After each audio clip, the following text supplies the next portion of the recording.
And as I prophesied, as I started to preach unto God's people, Ezekiel said that there was a noise, and behold, a shaking, and these bones start coming together, bone to bone.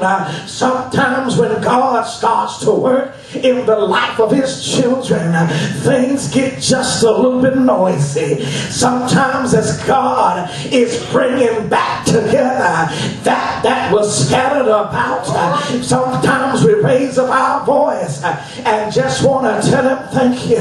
Sometimes as God is restoring what has been lost, I got to say something that lets him know I appreciate everything that he's doing for me. When I see God connecting that which I disconnected, when I see God bringing me back to that which I left, when I see God restoring stuff that I thought I had lost, just excuse me, y'all, but I can't be quiet. I got to let him know how much I appreciate how far he's brought me. I got to let him know how much I appreciate how much he's taught me. When you realize that can't nobody do it but God, I just can't sit there and be quiet. I just can't hold my peace. I got to let him know that I see him working. And when Ezekiel saw God working,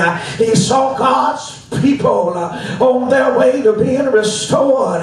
When they got together in verse number 8, he said he saw the snooze, that's the muscle and the flesh coming upon these old bones. Once God got the muscle and the flesh, then he covered them with skin. But then the Bible says that the whole man was complete, but he didn't have no breath in him. But that wasn't too much for God, because that's when God told Ezekiel, just preach to the wind. And when you prophesy to the wind, God gathered up the four winds, and they came across these old bodies. These bodies that were once dead are now standing up and living, because the power of God's word to change your life is still the power to restore what you've lost. The power of God's word is still the same power to get you back where you need to be. The power of God's word is still the power to set you back up where you need to be. And so as Ezekiel just kept preaching to these old bones, when he looked again, he didn't see no bones. He saw men standing up like an army. And that's when God told him, this is the whole house of Israel. Some folk thought that it was all over. Some folk thought that they would never be restored. Some folk thought that they had lost their place with God. But what God is showing Ezekiel is that because he is God, and when his people who are called by his name will just humble themselves and pray, when they will seek his face and turn from their wicked ways, God said, then will I hear from heaven and I will heal their land. And when God heals the land, he'll restore you back to the point from which you fell. And that's what Ezekiel is seeing. And so the message this morning is that if God can restore these old dry bones, I know God can put your marriage back together. If God can restore these old dry bones, I know he can bring your children back home safely. If God can restore these old dry bones, then whatever job you lost, God knows how to give you another one. If God can restore these old dry bones, whatever has been taken away can be given to you again. That's the kind of God we serve. We serve a God that is in the restoration business. We serve a God that is in the reconciliation business. My God is able to bring back that which I once lost.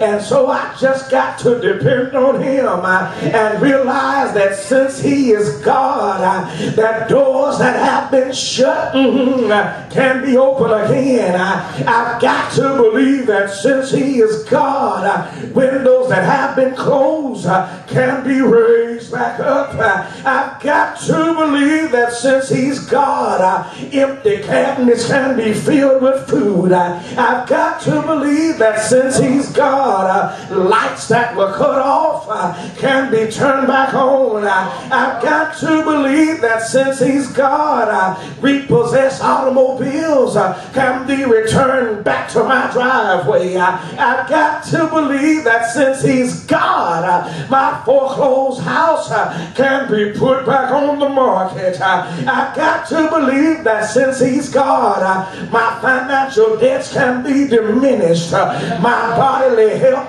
can be restored.